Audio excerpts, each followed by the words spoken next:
And we're here.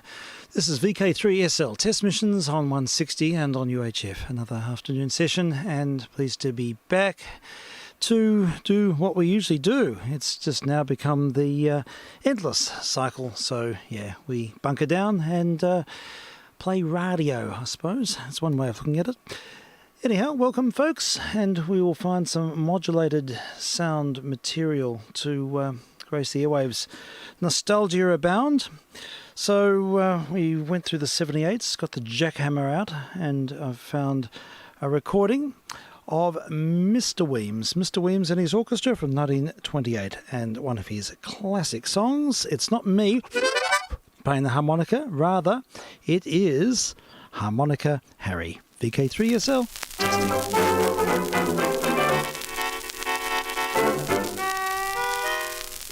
What's this I hear? A most peculiar sound. That's Harry, harmonica king.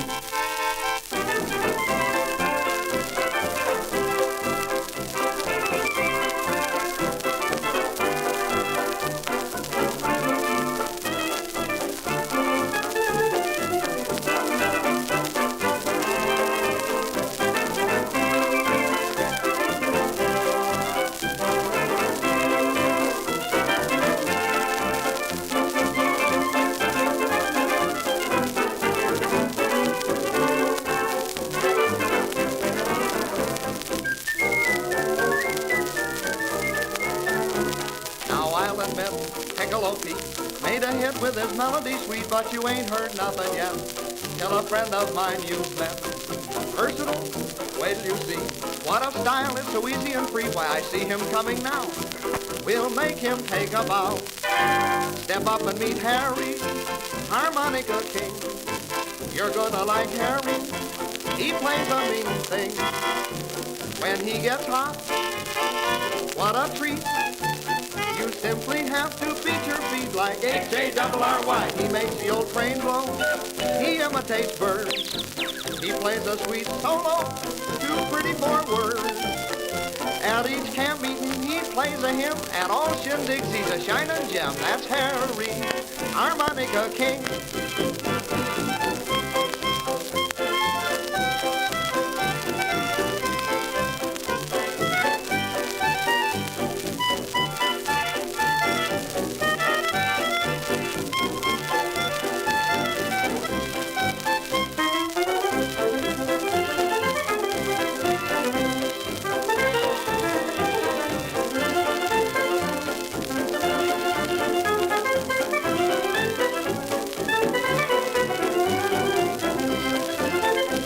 That Harry can play anything. He plays a mean trumpet, just listen to him. He plays a sax and a clarinet. He slides a trombone up and down like this. When he plays piano, they all cry for more. When he was a baby, he played on the floor. Although he sings and dances cleverly, mouth organs are his specialty. That's Harry, harmonica king.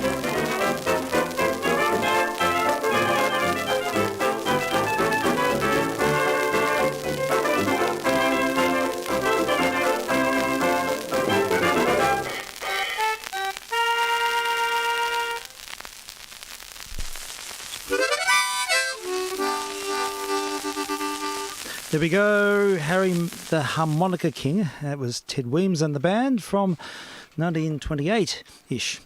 And heralds another session this afternoon. So what we do, as a usual thing, is to sort of sift through piles of records. A lot of these records haven't been sorted, so this is the opportunity to do that. Sort the wheat from the chaff. You can play the harmonica, I think. Oh, I used to play when I was young.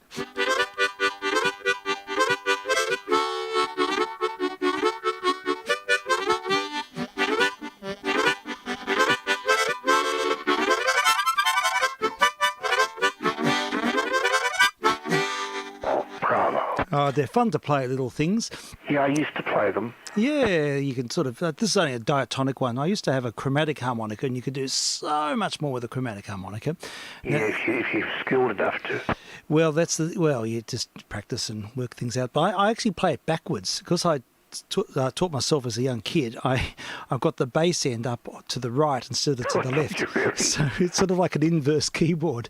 So, yes, I've got this rather convoluted way of playing the harmonica. Yeah, I could never do the bends properly, the bending the notes, you know? Yeah, sure. Now, I suppose you just sort of got to get the... I don't know, in and out breath thing and the movement of the lips. There's a few variables, and of course the tongue is important. The tongue's very important, and also the hand.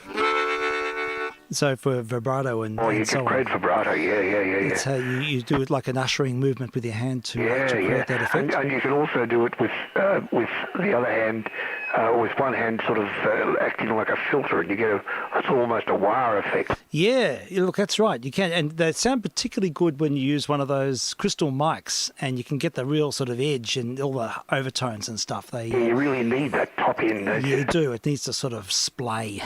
It does. It's almost a splat, isn't it? It is. It's effective.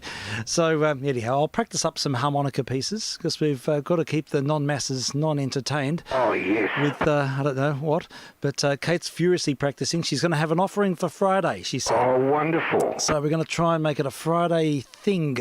Oh, yeah. And hopefully she'll stick to it. But we'll try and get some live missions on the cards amongst everything else, since there's a few musos in the fam.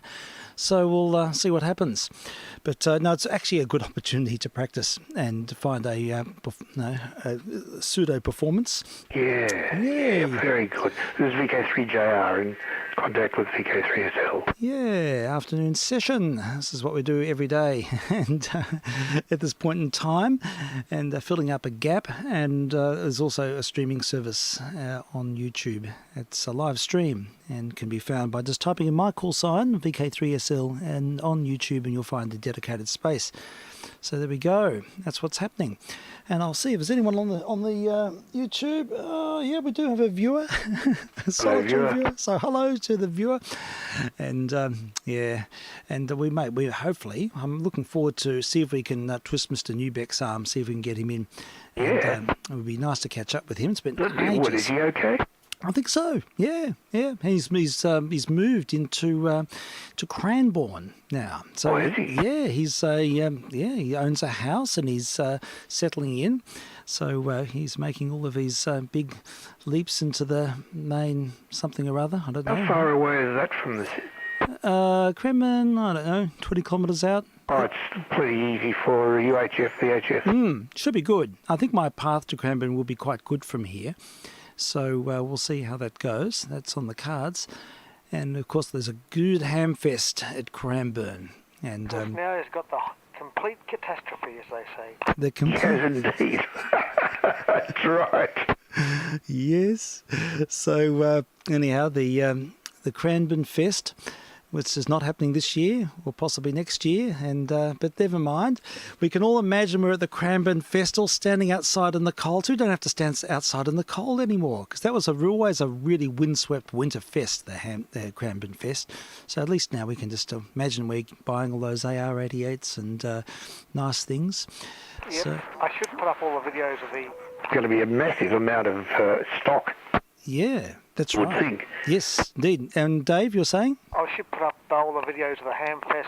I've got quite a bit, and the HRSA sales and things, so you can do them in pretend they're there. That's right. Yeah, just project them onto the screen, and we can all sort of have our pseudo experience. I think that sounds like a very good idea. Well, everyone in my household is now living on the screen, so they all sort of it's this sort of deathly quiet after a certain hour, because everyone's in their screen universe. It's interesting. That's why I'm just making stupid misses or something. You got to get off the effing screen. Oh, People yeah. on the screen 23 hours a day. It's terrible. Oh, look, it can be quite erosive. It's not a healthy disposition. We need to be building things, making things, finding projects, and creative outlets, practicing Playing music. Yep, I think that's all a part of the coping experience, and it has to be acknowledged, I think. But projects are good, and those photographs. We found some photos last night of the pre-broadcast house. It was the Russell Street early ABC before Broadcast House was built. They appeared on a certain page, and now I suppose they're in the public domain. And so, Mr. Stew, you've got the 301 picture. Yeah, I have, and I sent you the photograph of the pictures on the wall. Yes, yes, well, there would be these exact the pictures. pegboard on the wall of the tea room. And I went there. I thought, wow, someone's excited in history, but they were put up in about 1950, I think. Yes. All faded cardboard. And obviously, Mr. H must have taken them before the place was bashed. I think he must have saved them. But interesting photos, and I'll enlighten people. They're pictures of the studios and the rack room, and there's a few other sort of actuality pictures of disc recording on OBs using disc machine, using disc cutters, Prestos and things. And so there's a couple on a ship, probably World War II vintage, or probably earlier if the others are from the 30s. But apparently they're dated to 1936, so it's the original Russell Street Studios, and I believe that building is still standing. But the old equipment, it's all pre-buyer, so everything is sort of I don't know where everything was made in the very early days, but There's one photo, I don't think Tim put it up, but it's on my wall photo of Richard Peach. He looks like, as an announcer in the studio sitting in front of the thing, he looks like someone from kindergarten. He really does. He must have been a 13-year-old trainee or something. Really? Richard Peach? Oh, okay. So that's it's Bill Peach's dad, I suppose. Yeah, I guess so, yeah. Yeah, that's right, the Peach dynasty. Yes, there was Robert, of course, the early one. He's a very well-known actor. Oh, okay. Or maybe it was Bill Peach as a kid. I wonder. No, it's Robert Peach. Robert Peach, okay. I remember reading it. Yeah. So I don't know whether it was his father or what. Yeah. But Robert was in sort of late 40s through late 50s. Okay, fair enough. Radio actor in Melbourne. Sure. Yeah, he's on those army recordings, I think. I think he might have had something to do with those Defence Force recordings that I have quite a few of those. I think they were Robert Peach Productions. That's it. You've hit the nail on the head. They are indeed. Yeah, so there we go. Mr. Peach featuring in a early photograph at the Russell Street Studios. There might be two dynasties. Maybe there is. Yeah, I think they might be. But anyway. That's all right. No, it's and you see on that site there's also the photos of the Astor mixer at 320 and the booklet and stuff. Okay. If you scroll down a bit, you'll see that. Oh, I have to scroll down. I don't think I saw that. Those on as well. Yeah. Oh, very good. Yeah, I wonder what happened to that Astor desk. Yeah, it's with all the funny push button things on it. Okay, I've got one little bit of it here that came from Mr. G. He had some Astor channel strips, and they're pretty bashed around, but they're just a couple of museum exhibits. But I'll have a look at the Astor desk, and yeah, it's good that someone's preserving the heritage. So Mr. Barney would have sat there and mixed down Mr. May. Yes, right. Yes, he would have mixed down all those Brian May recordings. We should dedicate another track to Mr. Barney and the group at Broadcast House. Yeah, so these early pictures, I mean, they it's all pretty basic. There's about 2-channel mixer, just 2 turntables, that's all, plus 1 mic, and it's all very contained. And yeah, you get a sense of how they did things way back when, before Broadcast House. So your desk, Dave, is the one from, it originally came from Russell Street, I gather, and then it was modified when they moved to Broadcast House. Is that the story? No, mine was built for Broadcast House. Oh, was it? In the when they moved in 42 or whatever. Yep. Okay. So it's a bit more complex. Mm-hmm. You know, a few more faders and things. Yes. And yes. It had 3 tables on it. Oh, 2. It had 3. And anyway, so it's the same sort of design, but much more modernised. Yeah. Okay. Then they went to a different design after that, which you've seen in all the photos. That's right. Yes. But yeah, well, the 303 one that was moved from Russell Street, that was still in use in the late 80s. That's incredible. It's quite 50 years, and it was just left on 24 hours a day. No one wanted to turn it off, and it was full of preoctal 5-pin valves. How extraordinary is that? I think in the movie I've got a photo at the back of the rack. Yep. It's ancient preoctal valves that were being run 24 hours a day up until 1986 or something. How extraordinary is that? It's amazing. I know in the video you show the date on the rack, 1945. That's when it was moved in there, and it was 36 in Russell Street. How amazing is that? All those years. And look, the quality from that, because I had a big RCA speaker in the cottage with the gas fire and all that sort of stuff, because it was just a converted cottage. Yeah. And you could just turn the mic up. There's no hiss. All you hear is rumble of trams and things, and you play music. Just beautiful quality through it. When you did the keys, there was a high frequency click, and the clicks weren't suppressed in the Kellogg keys. Yeah. But that didn't matter. I mean, it was just complete high. There was just no hiss, no noise, no nothing. Well, there we go. Engineering from the 1930s still holding up in 1986. Yeah, those pictures. I've gone back and looked at that video and scrolled back and tried to see the detail. And, it's amazing. So I think that desk survives I think that's the one that's in ScienceWorks. I think it was saved. Right, well, I hope it was. Yeah, I think it was. It was a pretty worn-out mod version. Right. But I suppose they've got it. Yeah, look, they do. And I know that Mr. G told me that he was really pushing to save the very historic desk at Broadcast House when they demolished the place, and I'm sure it's the one you're talking about. And And he said he organised for Science Works to take it. So when I went to Science Works, I did that tour in the sort of storeroom. I saw it there, and I thought, "What? This is an ABC desk." And then, of course, I put two and two together, and that's the one we're talking about. So it does exist. So, that's good. So that's a good story. They've also got the desks from VIM down there as well. They do. I saw that as well, with all the little speakers on it. Kilohertz emitters. Okay, right. Yes, the one from VIM is the one with all the little car speaker things all over it. That's right, Yeah, yes. yeah, okay. Wonder what happened to that panel with all of the VU meters, the heart VU meters.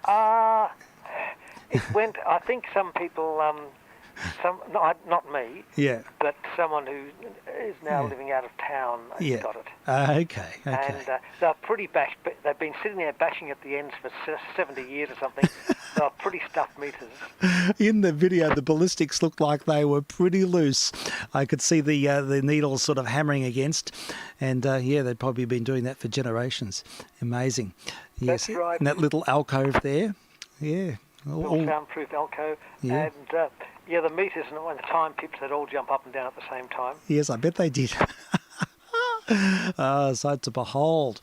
Yeah, but and there was a clock in there, wasn't there, as well? Wasn't there like a grandfather clock, big clock? Oh yeah, that was the master clock. It sent the pulses to the studio clocks. Click, Right. Clock, click, clock. Yeah. And I think in that video of the wrecked switch room, which was banned because it's a bad thing to have. Oh, that's right. Cancelled. They put stuff on of old. Oh, yes, you can't have. Because the people who work there would get very upset and They triggered did.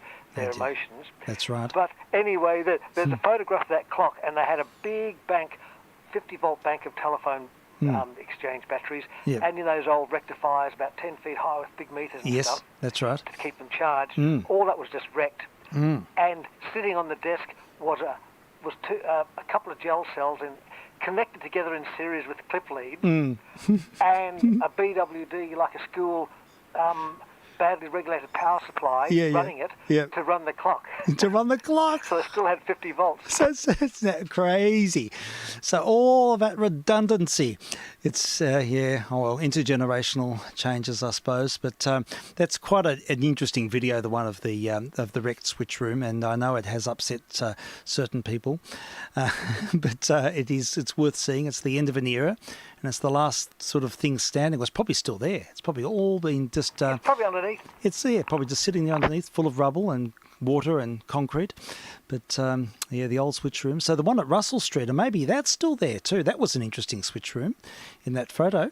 Yeah, the guy sitting on his little stool looking at the meter. That's right. And it looks very 1930s. It does. The haircut and everything. It does. It looks like that one of the orange switch room. Oh yes, that's right. Yeah, where they deal their Brill cream on the front 2GZ. panel. But that was built for effect, like the advertising agency built that one. Ah, yes. All shiny and Yes, new. it's all been polished up. Yes, right. You can comb your hair and do up your bow tie and take your sweetheart there so she can look at herself and put her lipstick on.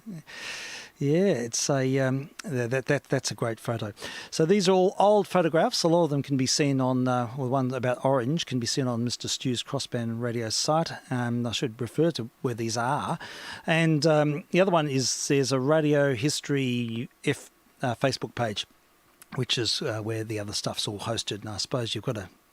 I don't know if it's a public forum or not. It's not an open page, it's not open, unfortunately. But I've taken a number of their pictures off, the ones that recently went up, and I'll may see if I can host them on the blog page for these missions or something. Well, in Google, if you get one of those pictures up and you go to like pictures, it'll often pick ones off the any Facebook page, even the registered ones. That's a good point. It's a great that service. I forgot about like pictures. I have not used it for years. Yeah, good Look, one. you can spend all night. It's absolutely incredible. Yeah. Like you get your favourite equipment, get a photo of it, and Yes. and there's millions of pictures of the thing until you're sick of them. By about 2 in the morning, no, I'm not so interested in looking at these anymore. Yes, you're great examples of industrial design, and okay. Well, that's something I hadn't thought of. I like pictures. I've got to remember. It's an incredible algorithm. It's just absolutely amazing. It is. Well, that's what they use to identify everyone's faces. Of course, 10,000 faces in one photograph. I know, it's terrible. Yeah, but it can be used for good. It can be used for identifying ancient equipment for those who feel so inclined. So you can go there and check out your roller Mark IIIs and HRO sets and vintage gear, buyer turntables. Yep, you put a Mark 77 Mark 1 or whatever in there, and there's all those pictures. Then it morphs into other sort of recorders. Then it morphs into sometimes some really interesting stuff. Yeah, that's it.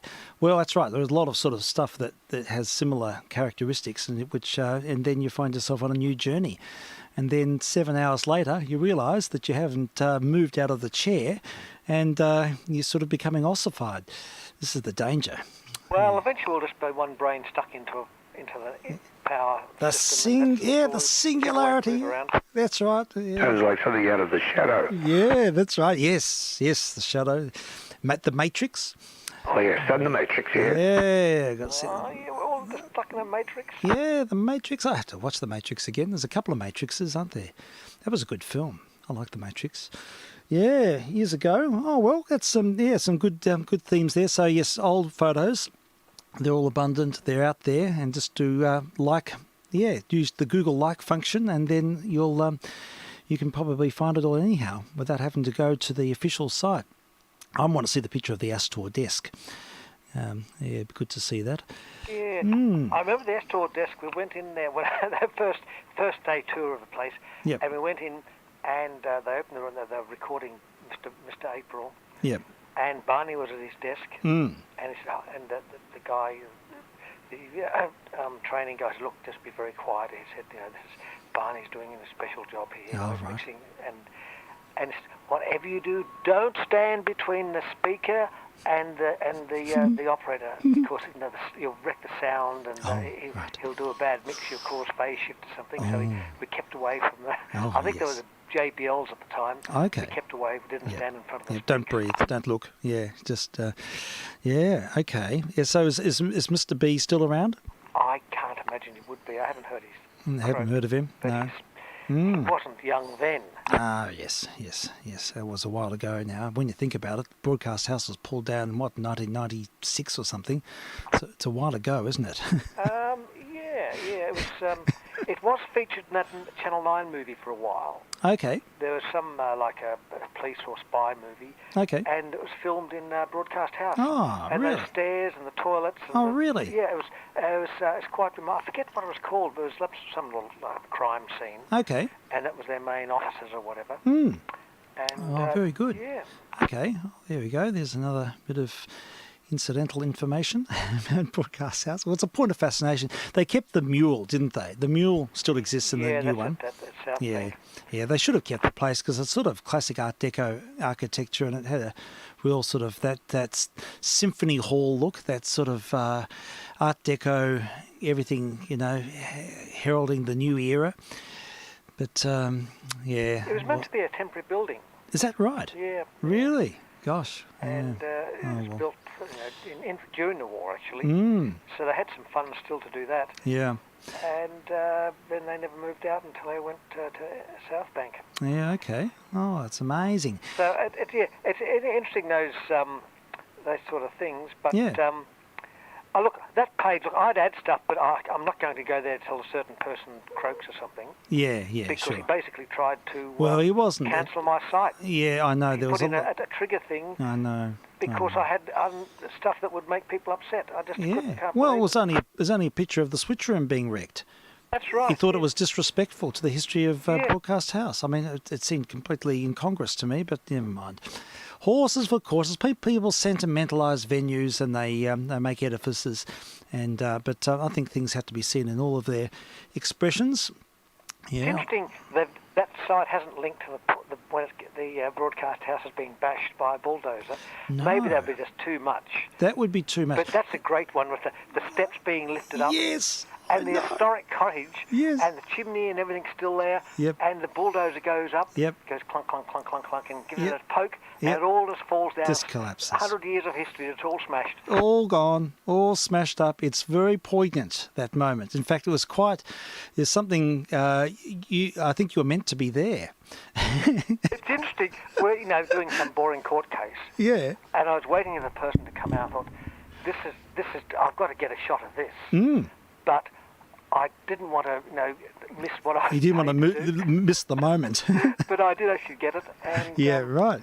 So, and you poked the camera through the wire gauze and caught them. It's a bit of a war zone, but those steps at the front, that big open area where all the protests were, and and the famous people who would have gone up and down those steps. That's right. The Queen and the Duke and all these people. Yes. Incredible. And here they are, just being sort of levied up by a bulldozer and just crunched and smashed and put into the skip. And then, as you say, the cottage, which was originally the manse for the cathedral that used to be on the site. It was, and they built the main building around it. They did, yeah. Which is quite amazing. And up in the attic of the main building, you could see the old building was in there with all this dust falling on the roof and everything. Yeah. It's a building inside a building. Yes, they sort of built around it, which is, I suppose, a testimony to that temporary sort of concept of... I think they thought that they'd want to keep the manse eventually, and when they rebuilt the place, they'd do something, but it never happened. Yeah, it was a very historic building. It went back to the 1860s. One of the oldest buildings in the city. Yes, it was. And there's Mr. L's got some pictures of it, and the big cathedral going way back, and in a grassy field. So when the ABC got it, they just punched holes in the living room and the lounge room wall and put glass windows there and stuck in desks and things. Yes. And they probably thought that was bad enough, but eventually it all got bashed. So it all got wrecked. No one saved it. Yeah, all those polychrome bricks all went for a big tuttle. Yeah. And now, what was the building? There was another building, like a wing, multi-storey building next to it. Yeah, that was the Rota Roster building or something. Yeah. But did they have studios in there? They did. They built studios there for the Olympics. Oh, yes. It was mainly offices, like talks, and that had little rooms, but they turned them into the mini studios, like a bit of a mixer and a few egg cartons on the wall and stuff. Okay. To do their own thing. Sure. But no super studios, except there are a couple built for the Olympic Games, and I said one had BTR2s in there. Oh, okay. So the BTR2s were in that building. So that building's still there, I think. Yeah, it's still there. That was classified. And Terry Payne and all these people had offices there. Okay, sure. So that was sort of more admin and stuff like that in there. It's like overflow offices for program departments. Okay. And I think Mr. Marks has got photographs on that site on that building. Yeah, I've seen those photos too. Yeah, and all they're just offices full of jumbled up equipment with Mark V's and turntables and Tandbergs and all this sort of stuff hanging around, and papers and typewriters and things. Sure, all the extra stuff. Yeah, okay. Well, so it'd be good to do have a look at the Russell Street place and see what's there. And then would be the man might still be sitting on his desk waiting. He might be just from City Central. He might be sitting there waiting, like in the that film is like a skeleton sitting there waiting for the big event. But anyhow, but look, that's all. I think it's had many different things happen since 1936, but apparently that building is still there in Russell Street. But the original ABC, I think it actually became 3AW for a while. The Russell Street building? Yeah, it might have anyhow. There you go. Then they went up the top end of the city for a long time. But that broadcast has those big steps, like when famous people to be interviewed on the air. It's appropriate. People, prime ministers and things going up big steps. You need big steps for big people. Now the radio station is just like a hole in the wall, just an office building. I know. Boring as anything. You walk up the big steps and those big window doors, you fold open that squeak, and the commissioner sitting there drinking his frothy coffee out of a cup. Yep. And and that's right. Pictures of personalities on the wall. Yeah, I think that the sort of the way that it drew you in. It was a very, it had that grand feeling about it. The way it set back off the street. And I remember my one and only experience there as a teenager. I played the tape on this Missions, but I remember being thought this is such an important experience, and going inside and seeing them at the commissionaire there, and being led in and seeing all those official-looking panelled doors with the old-fashioned writing above them, and the on-air light. Gold lettering. Yeah, the gold lettering. That's right. The three-dimensional gold lettering. I should add. And and the on-air sides, and which I've actually got. The two I've got here came from Broadcast House, apparently. Right.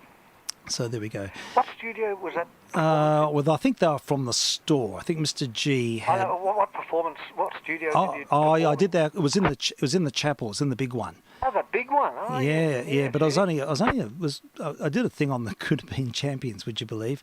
And it was with a string quartet that I used to play in, and we did a thing there, and we were interviewed and we played. It was in the big room. So you got a recording of that? yeah, I played it on the missions. Oh before. yeah. Years ago, a while ago. I won't play it again.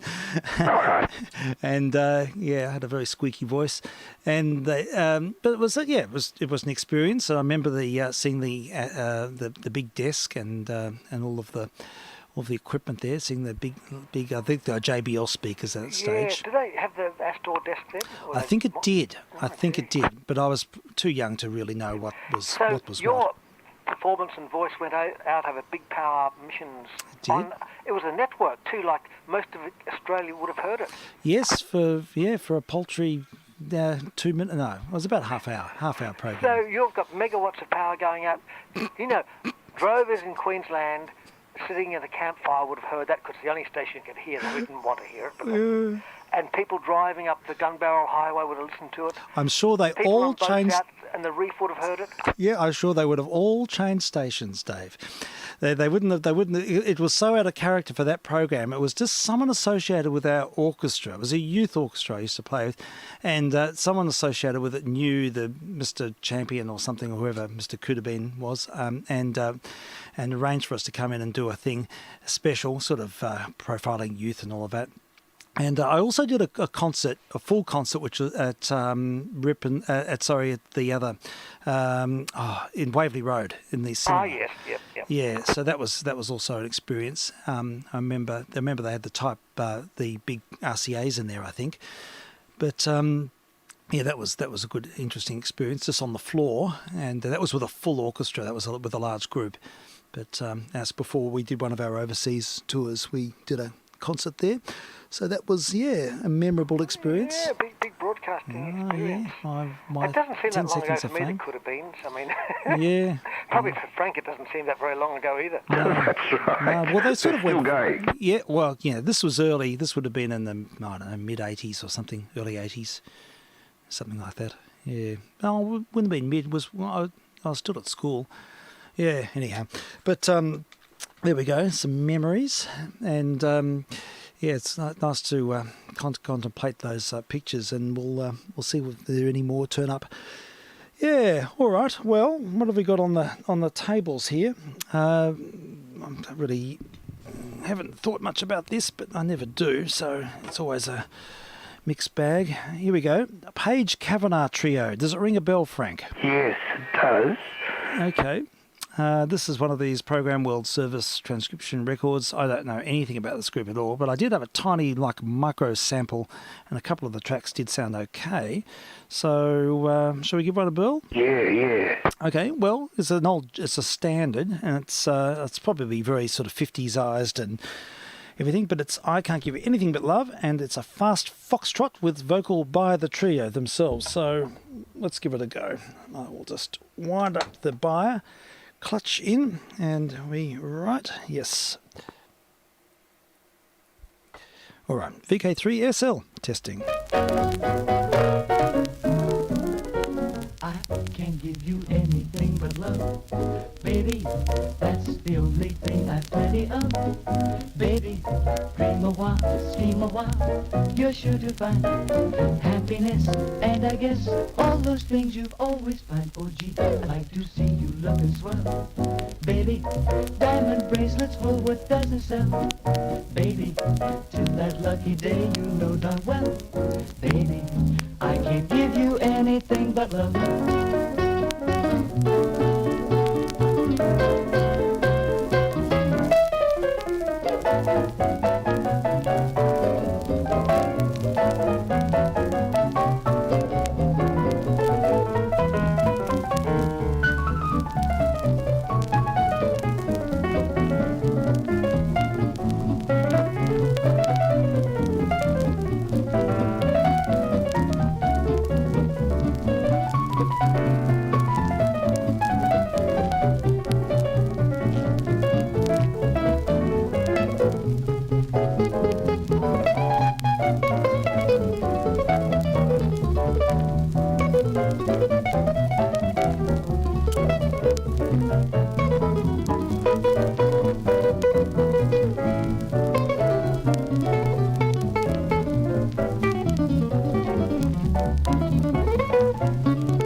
Gee, I like to see you looking swell. Baby, diamond bracelets, Woolworth doesn't sell. Baby, till that lucky day you know darn well. Baby, I can't give you anything but love. Hey, upbeat.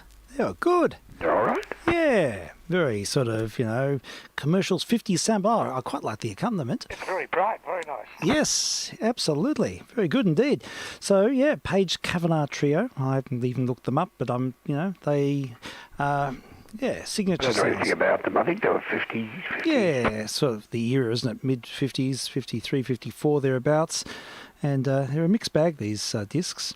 And there was another one which was a bit upbeat and decent. It's a bit distorted, I'm afraid. Can't do much about that. I'm using the original Autophon cartridge at the moment. One of those ones I reinvigorated with the that rubbery new product. And it does make a difference. But some records play better than others. We'll try this track 4. And this one here, we'll see if we get a result.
Go. I think that one tracked a little bit better.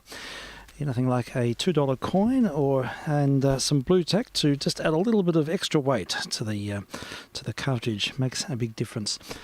And that was the Page Kavanagh Trio on a World Program transcription record. These came from Mr. Knight's estate. And we're just sampling some of them. I will put a few up on YouTube, some of the better of them. I think the Les Paul one can go up on YouTube. I think that deserves to be captured. You bet. Yeah, and there's a few others, which are the Helen Forrest. I thought Helen Forrest sounded really good the other day. She's always good. Yeah, she's great. So, yeah, and lots of Mr. Cougat and his Ward-Off Astoria Cuban band. Oh, that was great yesterday. Here we go. Here's Lynn Murray and his orchestra with Earl Wrightson and Gotham Quartet. There's a dance studio called Lee Murray, wasn't there? Oh, Lee. This is Lynn, or was it Lee? Oh, Lynn, beg pardon. Yeah, right. Okay. So maybe there is. And I don't know anything about Earl Wrightson and the Gotham Quartet. Well, this is a real stab in the dark, but, What a world. So far we're doing okay. I think Page Kavanagh gets a tick. And We'll try this one out now. We've got Song of the Vagabonds and My Buddy. Song of the Vagabonds is a bright march. I think that would be the preferable one, don't you think? Definitely. Okay, well, we'll give it a go. And they're not that easy to cue, these things. I need a proper buyer. Whoops, there we go. This buyer is not really cueable, but I think we're ready. Come all, you beggars of Paris town, you lousy rabble of low degree. You rabble of low degree. We'll spare King Louis to keep his crown and save our city from Burgundy. Our city from Burgundy. You and I are good for nothing but to die. We can die for liberty. Sons of toil and danger, will you serve a stranger and bow down to Burgundy? Sons of shame and sorrow, will you cheer tomorrow for the crown of Burgundy? Forward, forward, swords against the foe. Forward, forward, the lily banners go. Stains of France around us, hey, the chain that bound us, and to hell with Burgundy. Sons of toil and danger, will you serve a stranger and bow down to Burgundy? Sons of shame and sorrow, will you cheer tomorrow for the crown of Burgundy? Onward, onward, swords against the foe. Forward, forward, the lily banners go. Sons of France around us, like the chain that bound us, and to hell with Burgundy.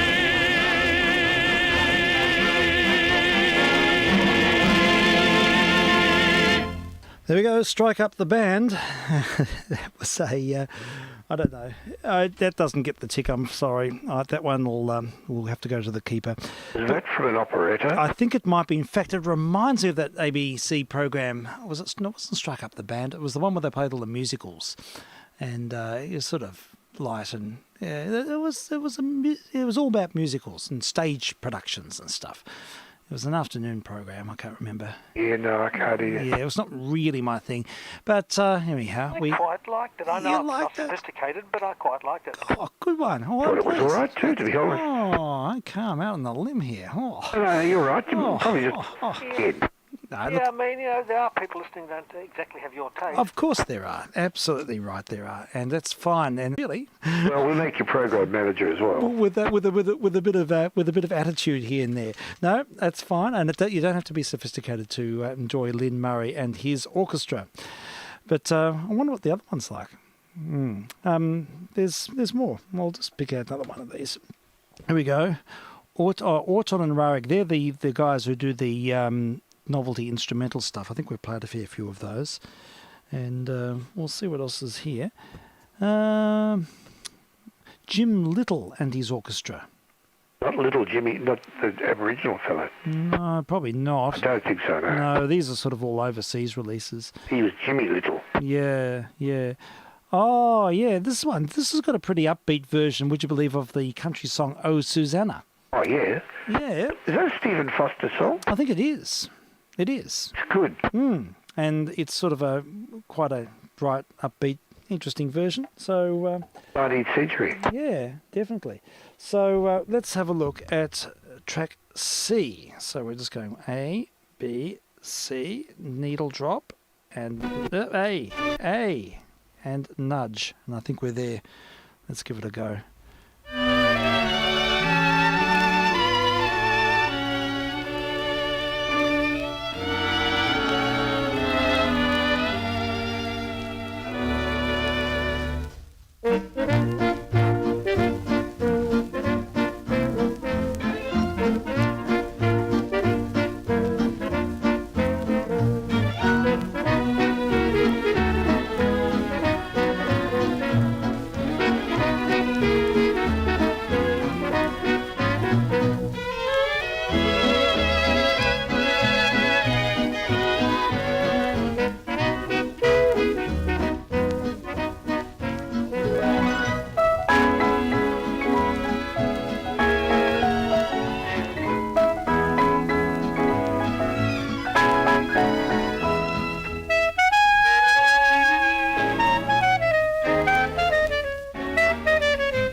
thought that was okay. What do you reckon, fellas?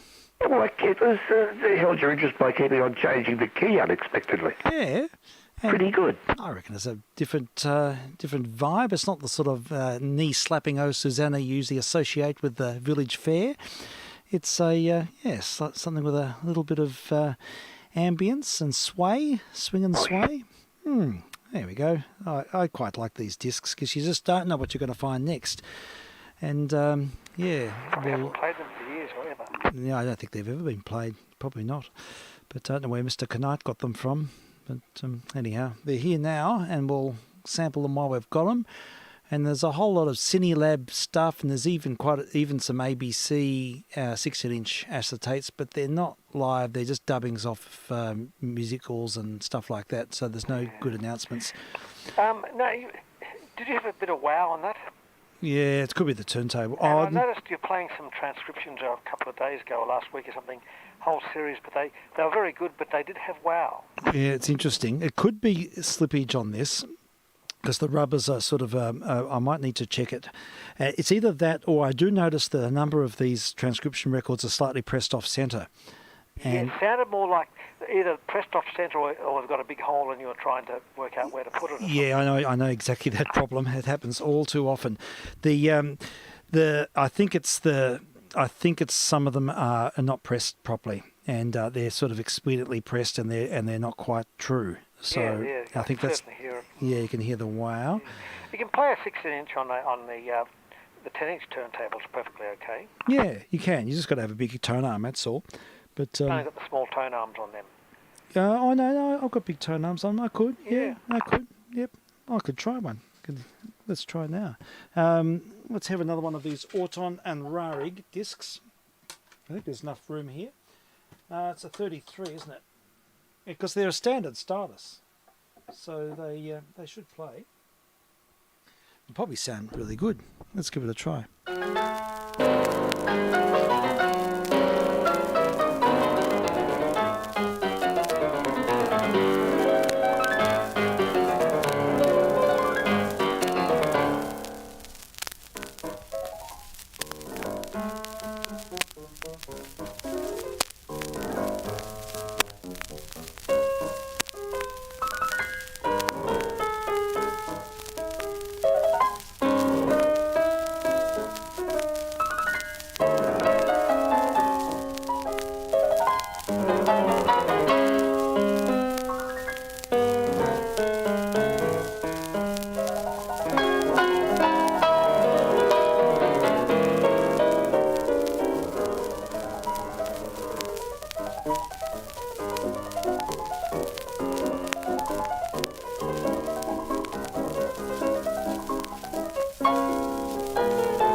Yeah, jealousy. That's right. And you're quite a nice tonal balance actually using the Stanton cart. It's a bit noisier than the Autophon, but yeah, most interesting. Yeah, it works very well. There's no problem about using it on the standard CE. Yeah, it's interesting. table. Like piano stuff particularly. Wow might still be there. Like it could, as you say, could be just a bad pressing. Yeah, this record's off. Actually this record's not true. Yep. It's- and I it's- noticed it has to be a very good cassette player to be able to reproduce piano music. Yeah, you're Serious right. piano music. Yeah, yeah. And I suppose it's any defect at all. Yeah, that's right. Yeah, yeah, WoW is absolutely synonymous with piano music and average cassette decks. It's a very universal experience, I think. Organ is also very hard to record well. Yeah, yeah. I And mean, the note is so constant. It's like playing just tones. I certainly guess is. if you want to test your buy, just play the tone test record. You'll certainly hear. Yes, that's wow on true. the tone- I've got a on few KC. tone test records It's the here. ultimate test. Yeah, I've got a couple of Decca. Yeah, I'm sure it's tone tests. okay. It's just probably the pressure. Yeah, I think it's the pressing. I can see it's off true from here, and a number of them are. I think they're just expediently pressed for the consumer transcription market, and probably hasn't been a lot of care taken with the process. But yeah, although pressed by AWA, it says here. But yeah, here's one of Curly Caldecon, since we've got some country listeners. Curly Caldecon and his Circle C Boys. And here's a track called Freight Train Blues. It's a medium country blues with a vocal by Don White. So we'll give this a whirl. So this won't necessarily be in my past band, but I'm always prepared to self-educate and change. You never know. The driver was my lullaby, and the freight train whistle taught me how to cry. I got the freight train blues, lordy, lordy, lordy, got 'em in the bottom of my rambling shoe. And when the whistle blows, I gotta go. Oh, lordy, guess I'm never gonna lose the freight train blues.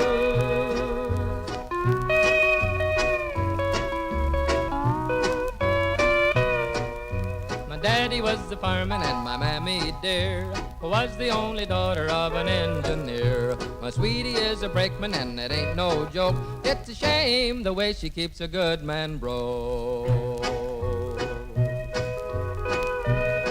I got the freight train blues.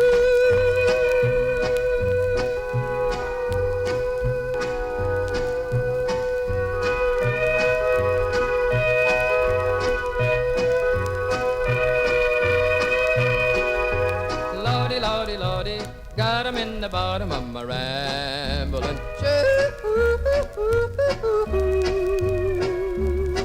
And when the whistle blows, I gotta go.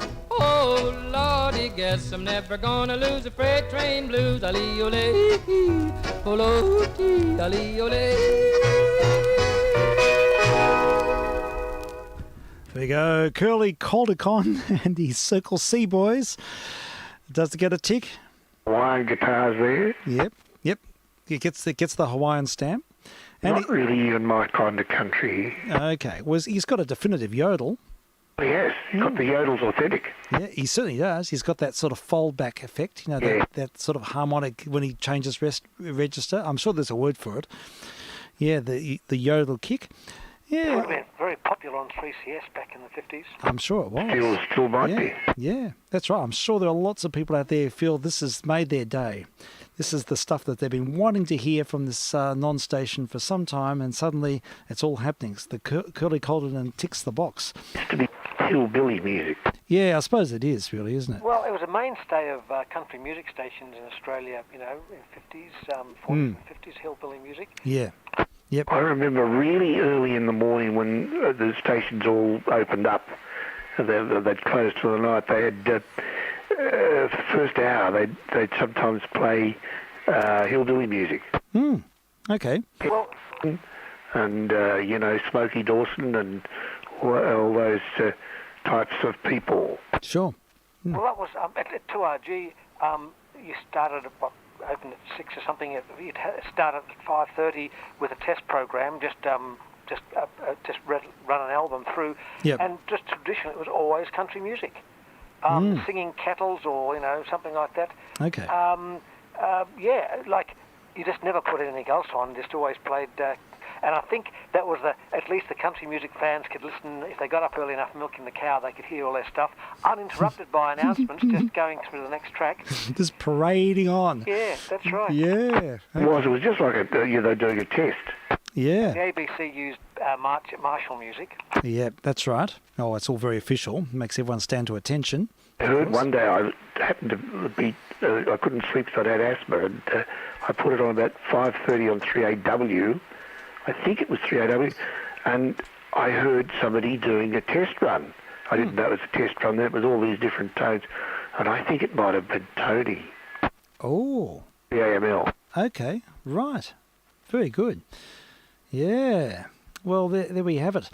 Yeah. So look, we'll put out. So we've got to cater for all tastes. So we'll put some country samples. I'll go through these world discs, and I'll find the best for the country hour, and we'll try and fill the gap.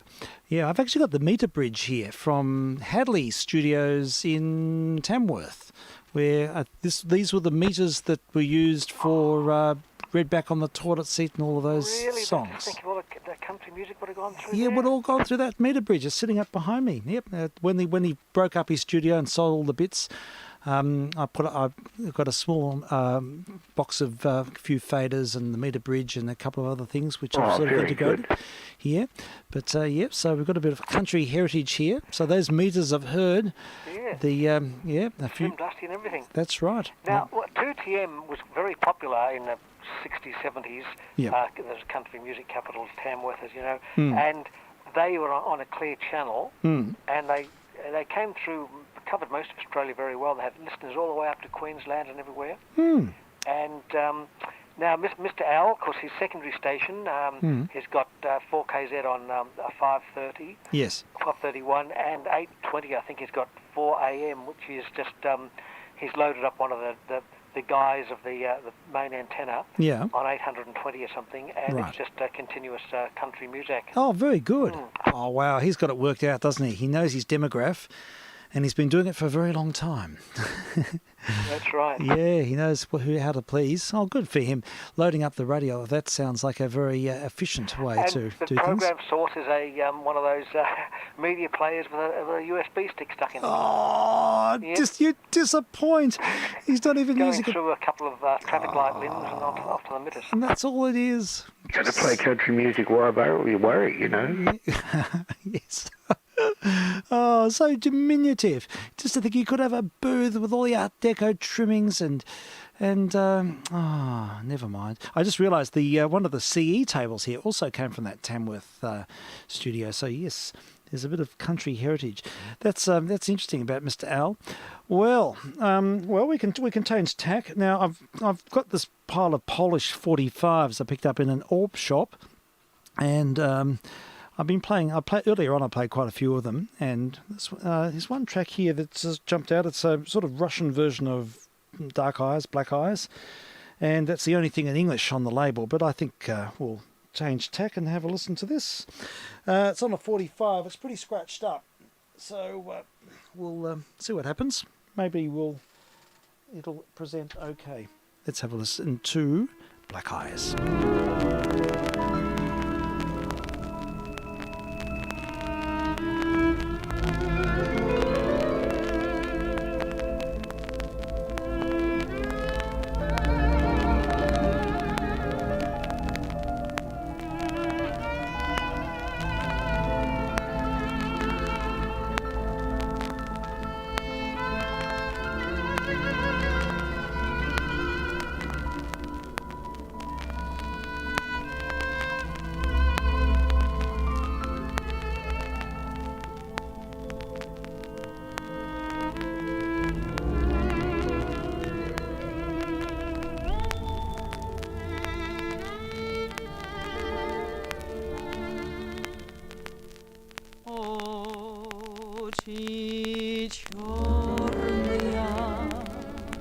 Очі ясные,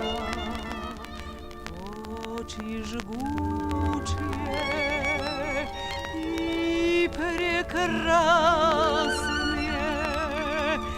Лишь увидел вас, потерял покой, и весь мир забыл для ней одной. Ваши очи жгуче пламенны и манят они в страны дальние, где царит любовь, где царит покой, где страдания нет, где вражды запрет. Не встречал бы вас, не страдал бы так, я бы прожил жизнь, улыбаясь. Вы сгубили меня. Очи черные унесли навек мое счастье.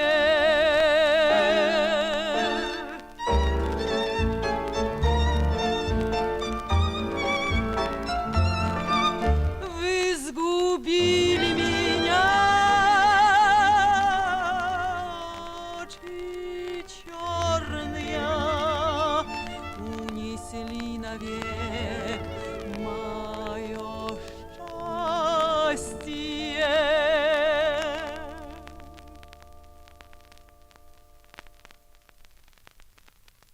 Oh, that was a rather abrupt finish, and I did the typical thing of getting the speed wrong at the start. I think we all realised that was just a bit too slow on the uptake, but it was a version of Dark Eyes. I thought it was very nice. Yeah, beautifully sung, wonderful voice. Yeah, But really deep resonance. yeah, Yeah, very, very good. I like the type of European stuff. yeah, it's good. Now, I'm interested to test out the online noise reduction system, because that record is really scratched up. It's one of those 45s with very close grooves, and it's it comes. It's a sort of a budget Polish label, I gather, because it doesn't look like it's that well produced. But I'll play the first track, but I'll play it through the processor and see if it sounds much better. So I'll have no idea what this is, but it'll be something of the same ilk.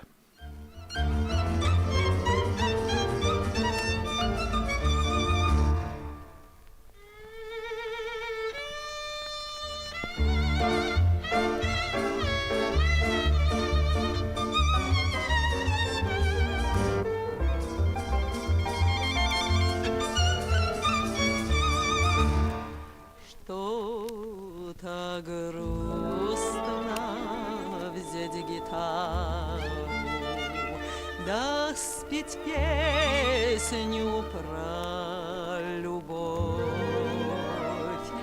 или поехать лучше к Яру, разогреть шампанским кровь. Там цыганки, эх, молодые, будут петь, плясать всю ночь. Раздарю им золотые, отгоню тоску я прочь. Эй, ямщик, гони, как яро, лошадей, брат, не жалей. Тройку ты запрянь, не пару, эх, вези же веселей. Лунной ночью белой вьюгой снежной пылью занесет. В сани сяду я с подругой, ямщик песню запоет. Но когда приедем к Яру, отогреемся, друзья, и под звонкую гитару.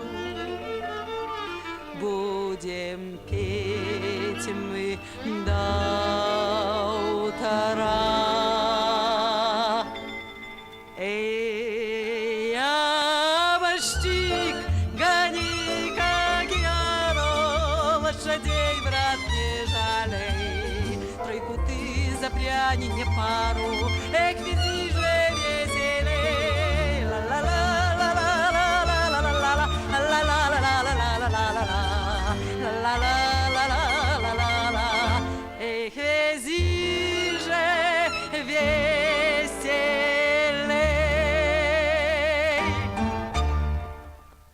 Well, that ameliorates things. That is a beautiful recording.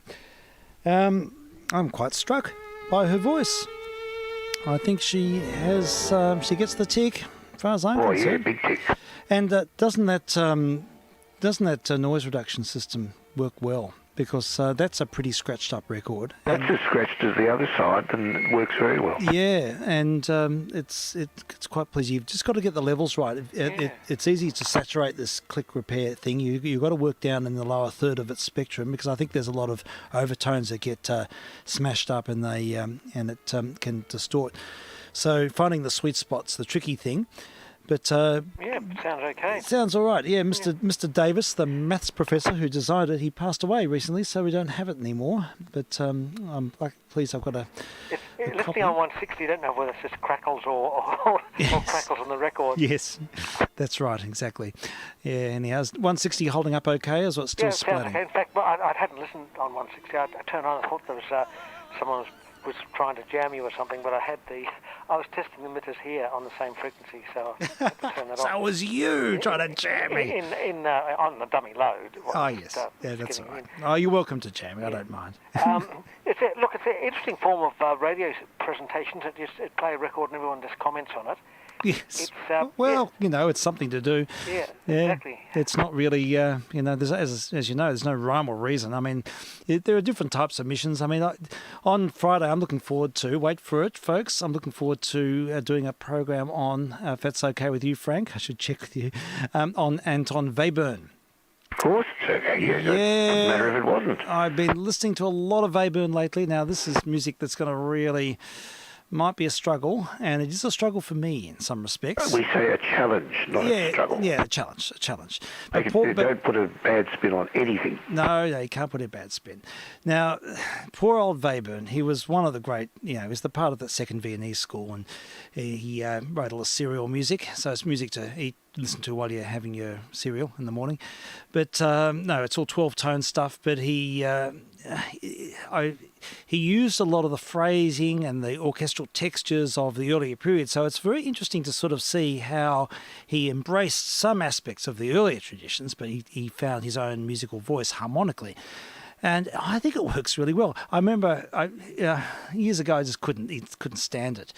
But I had an evening last night, I was just for a couple of hours, sat back and listened to a few pieces by Webern, and it really grew on me. And I wasn't trying to intellectualise it or get the score or anything. I just found that maybe it's just my consciousness at the moment. But yeah, I think, well, it'd be good to do a program. And the other thing about Mr. Webern was that poor old Webern went out for a smoko during the curfew during the Second World War, and he was sniped. So no. That's how he met his demise. So yeah, he got the bullet for going out during curfew. So there's a few sort of tangents don't there. mention the war. Don't mention the war. So but we can listen to. We'll have a listen to a few tracks of Mr. Webern, if that's okay, in the wee hours. The only 12-tone music that I really took to was Alvin Berg stuff. Yeah. Is it anything like that? Yeah, it's quite similar. Yeah, it's very different to Schoenberg. Very different to Schoenberg. Schoenberg's very, very fragmented, and that's quite sort of hard to connect with, I think. Well, for me it is, anyhow. Well, totally impossible for And me. the great thing about Webern was a reductionist, so he made his works very short. So he'd sort of condense things, and so they're sort of short and sweet, and they're not too sort of overblown.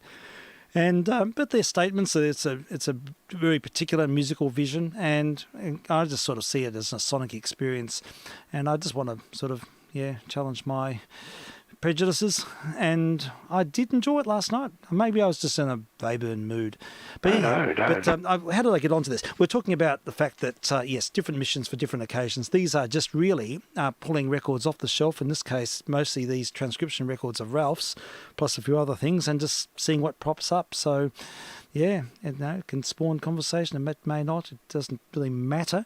And, who knows where it'll lead us. I'm looking forward to it. Yeah, so that's the way. But I'm taken with this Polish record. I want to hear some more. There's side B. It's on a Provet label, and this came from an op shop in, where was it? I was on the way home from work earlier this year, and there's a whole stack of these records, all without covers, really bad. And these are the ones I used, that Groove Glide. I thought it was brake oil, but to reinvigorate them, but it wasn't brake oil. It was some other nasty product. But, some lubrication product anyhow. And so we tried that out, and there's a whole heap of them. I haven't even played most of them. But this one's a Moldovan song. Now, Moldova is a place I sort of hung out at quite a bit in the early 2000s. We did a lot of walking in Moldova and in Ukraine and in Romania. And I love the culture. I love the music. I love its sort of Byzantine deep traditions, and there's something deep and very yearning about that music. And I find it very has a personal resonance. So shall we have a listen to this Moldovan song with the same singer? And I just doesn't even say. Oh, here we go. Jadova Polinska is her name. So there we go. So she's Polish, yeah? Yeah. So I'm guessing that they're all made in Poland.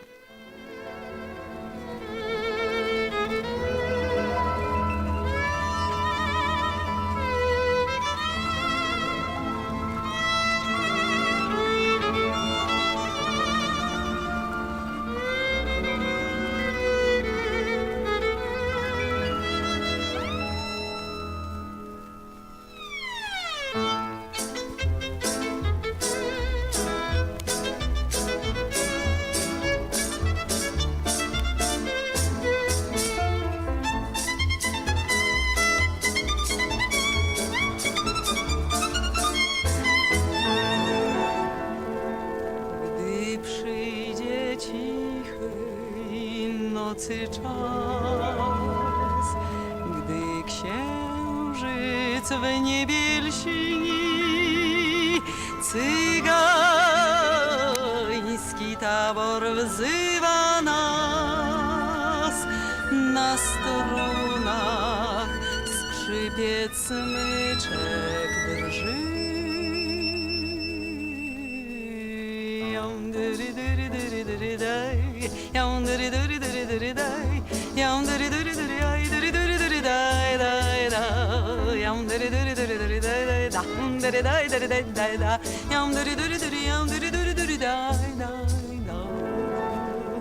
Choć jasny jest księżyca blask, choć śpiewu tyle w krąg, cień jakiś w swoich oczach masz, gdy ręce dotykają rąk. Jam duri duri duri duri da, jam duri duri duri duri da, jam duri duri duri ay duri duri duri dai dai da, jam duri duri duri duri dai da, duri dai duri dai dai da, jam duri duri duri jam duri duri duri dai dai da. Ogniska płomień dawno zgasł, w popiele skrył się żar, lecz noc ta pozostanie w nas, bo tkwi w niej dziwny czar.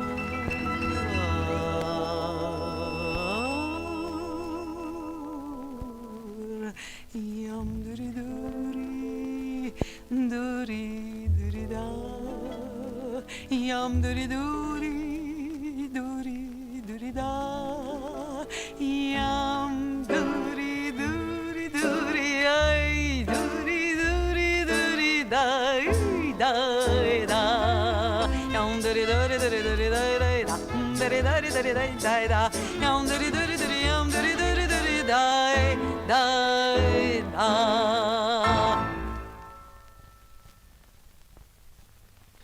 There we go, music from Moldova, folk music, in fact, on a Polish 45. Very nice. It's great, isn't it? It's a. I'm hearing the next track through the queue. I reckon I'll just keep going. Keep going. Play one I've more. got to go too. You got to wind? Okay. Oh, well, Double pitch the recorder on as usual. fine. We'll find a Thunderbirds, and I've got to go inside shortly anyhow. But yeah, it's always good to chat. Thank you for your contributions. I'll head inside too, I think. Okay, no worries, Dave. Thank you too. And gentlemen, we look forward to catching up in due course, and we'll just meander on for a little bit longer and then do our usual thing. So have a very good evening. Cheers both, and talk soon. Yep. VK3JR clear. Yep. Okay, cheers for now.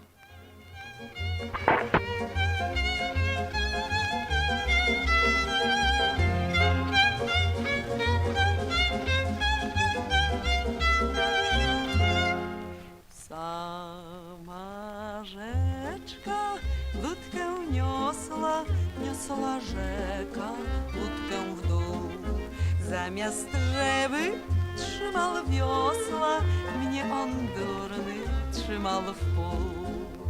W złocie cały świat, w srebrze cały świat, w sercu cały świat na opak.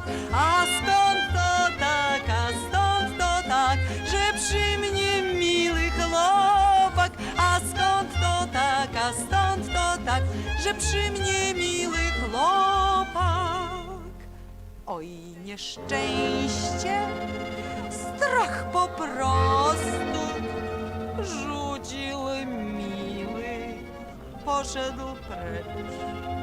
Hej, skoczyłabym ja z mostu, pozostała jedna rzecz. W złocie cały świat, w srebrze cały świat, w sercu cały świat na opak. A jak to tak, a tak to tak, że przy mnie inny chłopak. A jak to tak, a tak to tak, że przy mnie inny chłopak.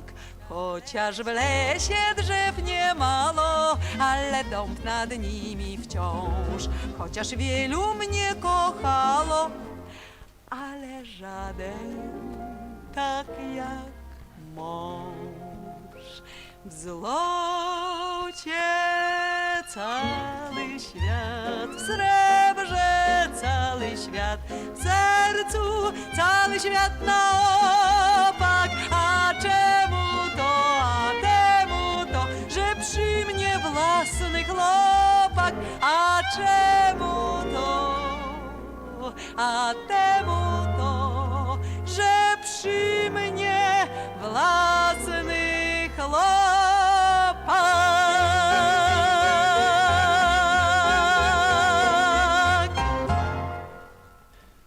There's a continental selection. Music from Eastern Europe, Moldova, Poland. I can't give you much more information because the record is not in English. It's 45 from a recent discovery set, an op shop discovery, and there's about 10 records in this batch, so we'll keep siphoning through them in due course. Well, folks, we are heading towards Thunderbirds, but before doing so, I would like to honour our exotic music correspondent who's reminded me about a fascinating Mexican guitar duo, Rodrigo y Gabriela. They, acoustic group, and they do a whole range of different genres, including Mexican, Spanish, flamenco, rock and roll, all sorts of things, even heavy metal. So we'll still have a sample, and I'm putting these guys on the playlist because they sound so good. It's a great sound and another exotic sound for the Exotic Hour. And we'll follow on with an episode of the Thunderbirds. Let's have a listen to Tamakun, vk3sl testing.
Oh my God, those guys are on fire. Tamakun and Rodrigo Gabriela.